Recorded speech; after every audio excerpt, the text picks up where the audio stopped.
waftigii wasiirada ay xukuumadda Soomaaliland u xil saartay fulinta go'aamadii xukuumadda Soomaaliland ka soo saartay deegaanadii dhawaan shaqaaqadu ka dhacday degmada Ceelaf Weyn maanta wajigii labaad ka fuliyay deegaanada Bacaha isku kufka waxa goobihii ay shaqaaqadaas ka dhacday waxaana saaka gabi ahaanba ay cagafta ay hogaaminayaan waftigan wasiirada ay baabisay dhammaanba dhismayaasha ka jira deegaanka Bacaha iyo isku kuf iyo waliba baraagaha ka qodan deegaankaasi waxaana waftigan wasiirada horkacay wasiir dowlaha wasaaradda amniga ee wasaaradda arrimaha gudaha Maxamed Muuse Diray iyo waliba wasiir ku-xigeenka wasaaradda gaashaandhigga Maxamuud saraakiil ka tirsan ciidanka qaranka ugu horeeyna waxa halkaasi ka hadlay wasiir ku-xigeenka wasaaradda amniga waliba wasiir ku-xigeenka wasaaradda gaashaandhigga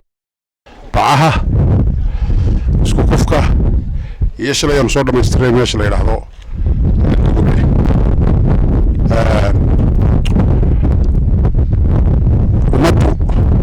marka ilaahay baa qadar raxmaan kaale inaynu intifaacsanno ku noolaano lagu aaso ayaa muxuu ahaa in loo manaafacadsado ay tahay inuu baahan yahay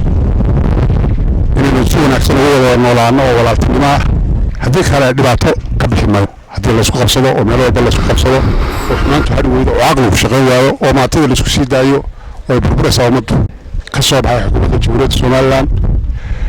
qodob ayaan u fulinay haddii la yiraahdo ha lagu biyacabo cidii haysata ha akhrisato cidii aan haysan ha loo akhriyo bishii 16 bishii Toomaad 2016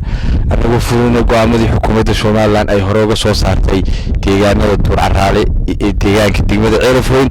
xarmaanta aanu soo duminay ama guud ahaan baanu baabiinay labada deegaan ee kala Bacaha iyo deegaanka isku kuf oo dawladda go'aamadeedii kamid ahaa gibi ahaan la baabiyo isla markaana ay noqdaan meelo dhul daaqsimeed oo ay dadku simeeyeen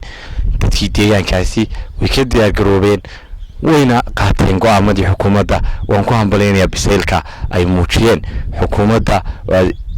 hore go'aamadan u soo saartay waxa ka go'an in go'aamadeedii ay fulaan go'aamada qaybtoodii hore maanta aan soo gal Axmed Maxamed Cilmi Home Cable TV Ceelaf Weyn.